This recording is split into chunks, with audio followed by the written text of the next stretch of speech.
Je suis ravie de vous voir si nombreuses et si nombreux dans cet amphi pour cette session de physio.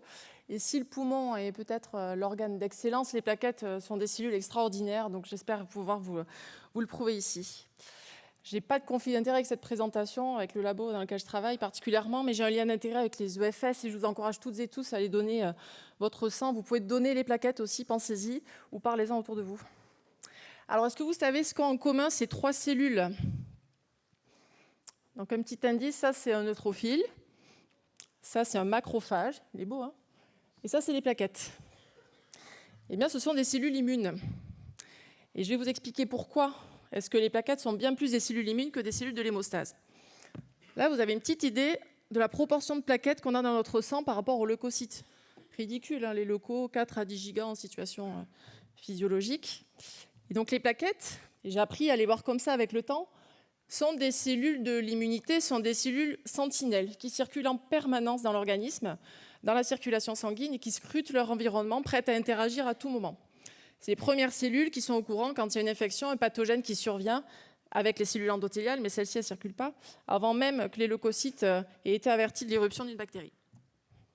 Ça, c'est juste pour qu'on soit d'accord. La thrombocytopénie, classiquement, sa définition est un compte plaquettaire inférieur à 150 000 éléments par microlitre, par millimètre cube. Et vous avez différents niveaux de sévérité que vous devez quand même qualifier dans vos dossiers médicaux, puisque la thrombopénie sévère va concerner près d'un patient sur 5 de vos patients en réanimation. Et la thrombopénie, une grande majorité des patients va en faire l'expérience durant le séjour. Et moi, je vois ça un peu comme un baromètre. Un peu comme les œdèmes, on n'est pas content quand il y en a beaucoup au début, on est content quand ils diminuent. Les plaquettes, c'est pareil. J'aime bien regarder la manière dont elles évoluent et presque je peux vous dire quel est le patient en fonction de sa cinétique. Ce qui est important, c'est de savoir, quelle que soit la pathologie, je vous le montre là dans la brûlure, mais j'aurais pu vous montrer la RDS, le sepsis.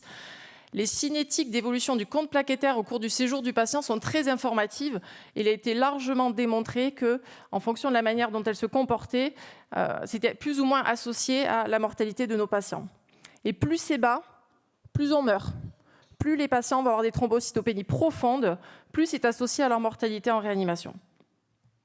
Donc là, je vous ai affiché quelques exemples du compte plaquettaire des patients qu'on a pris en charge dans notre service sur le dernier mois.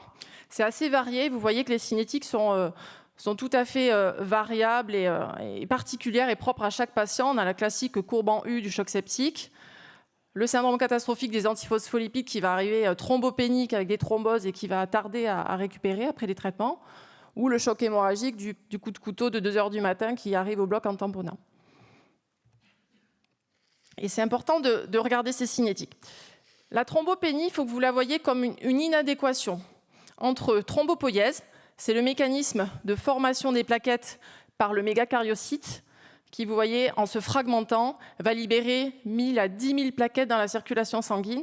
Il faut bien voir que ce mécanisme de formation des plaquettes qui vient de la cellule souche totipotente et hématopoïétique, en passant par le progéniteur myéloïde jusqu'à la plaquette, ça prend 5 jours.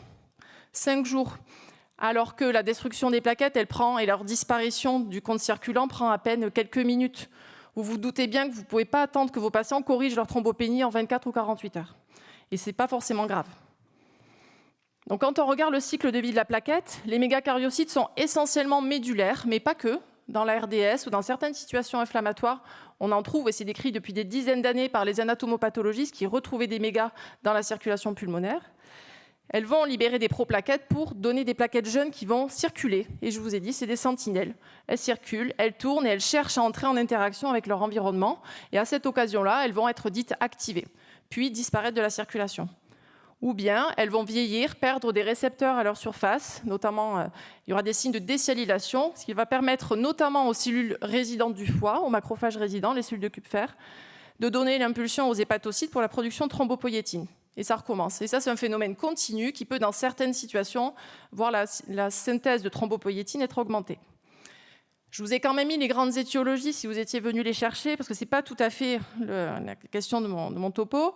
Mais bien sûr, la thrombopénie, la conjonction soit d'un problème de thrombopoïèse, soit de consommation excessive, soit des deux.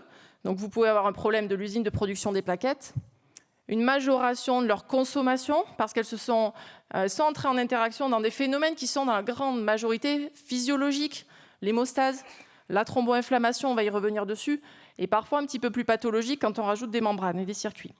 Et vous pouvez avoir un mécanisme réel de destruction qui est souvent immuno-indié.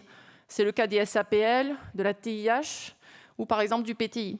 Ou bien, en particulier chez le patient cirrhotique, mais dans d'autres pathologies, l'hypersplénisme va également, bien sûr, contribuer à l'élimination et à la disparition des plaquettes. Et ce qu'il faut bien voir, c'est que c'est une cellule qui est riche en récepteurs. Tous ces récepteurs de surface, et qui vont apparaître également lorsqu'elles s'activent, vont être capables d'interagir avec l'endothélium, les pathogènes, d'autres cellules. Et une fois qu'elles sont engagées dans ces interactions et qu'elles sont activées, elles vont disparaître de la circulation. Bien sûr, vous connaissez la classique cascade de l'hémostase dont on nous a bercé lors de nos plus tendres années. La mise à nu du sous-endothélium expose du collagène, du Willebrand, qui va être reconnu par les plaquettes, qui vont in fine former un couple plaquettaire stable. Mais ça, je ne vais pas vous dire de l'oublier, mais ça, c'est 10% de ce que font les plaquettes. Elles interagissent avec l'endothélium dans des situations inflammatoires. Ici, vous avez des cellules endothéliales qui sont activées par exemple, l'inflammation, les radicaux libres oxygénés, les cytokines inflammatoires, alors que l'endothélium au repos, il a un phénotype anticoagulant. Il y a de la prostacycline, du NO, il fait tout pour ne pas accrocher quoi que ce soit. En situation inflammatoire, il va exposer à sa membrane des adhésines, des intégrines qui vont être des récepteurs qui vont à la fois capter les plaquettes et également les leucocytes. Et je vous ai dit, les interactions leucoplaquettaires, elles sont critiques finalement dans l'utilisation des plaquettes et dans leur disparition. On va aller un peu plus loin, on va aller regarder un vaisseau en situation septique. Vous avez les neutrophiles qui sont marqués en vert et les plaquettes en blanc. Alors je vous conseille vraiment la lecture de ce papier, de ce Science qui est extraordinaire. J'aime beaucoup le titre qui montre que les neutrophiles ils sont obligés de chercher des plaquettes activées pour pouvoir initier l'inflammation. Et in fine, ce qu'ils cherchent à faire, c'est des interactions fortes avec les plaquettes.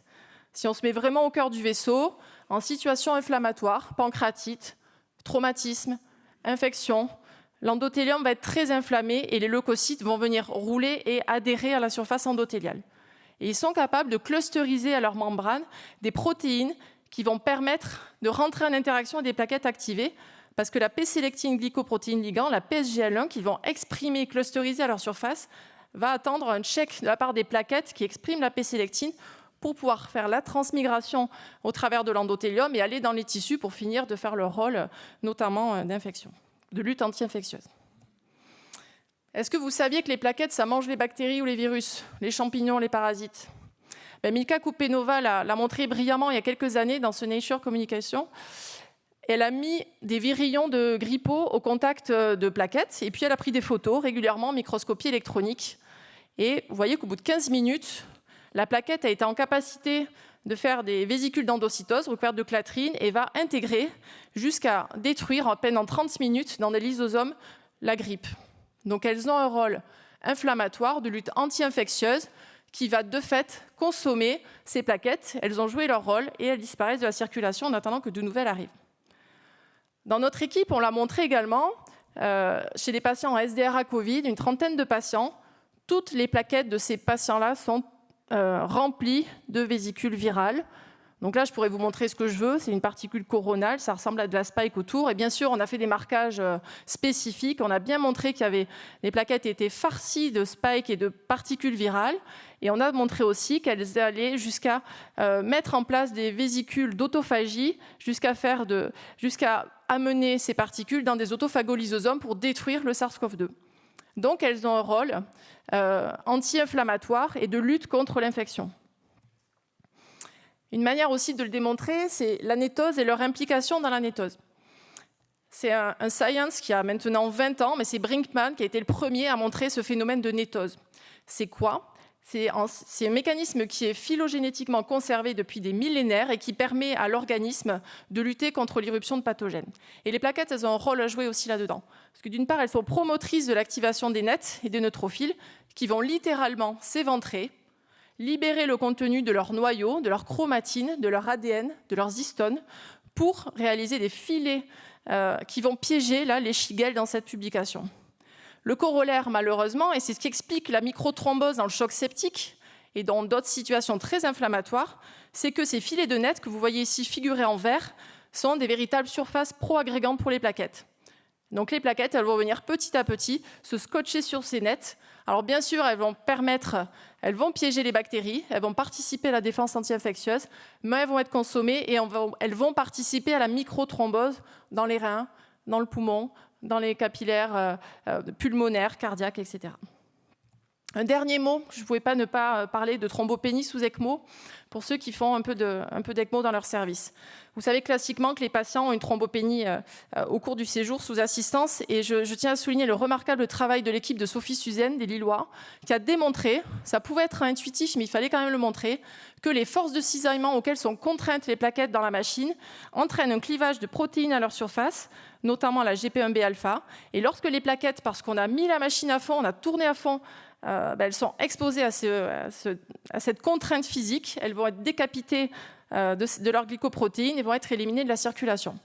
Donc dans le service, les hémodynamiciens montent le débit de l'ECMO, mais leurs patients sont thrombopéniques et saignent. Moi, j'ai tendance à plutôt les baisser, mais ils sont moins bien oxygénés ou ils perfusent un peu moins bien. Il faut choisir son camp. En conclusion, je vous ai montré que les cinétiques, les parcours d'évolution des plaquettes de vos patients, ils sont très variables. Il faut les connaître, il faut revenir à la physiologie pour mieux comprendre tous ces mécanismes et mieux soigner nos patients. Je vous remercie.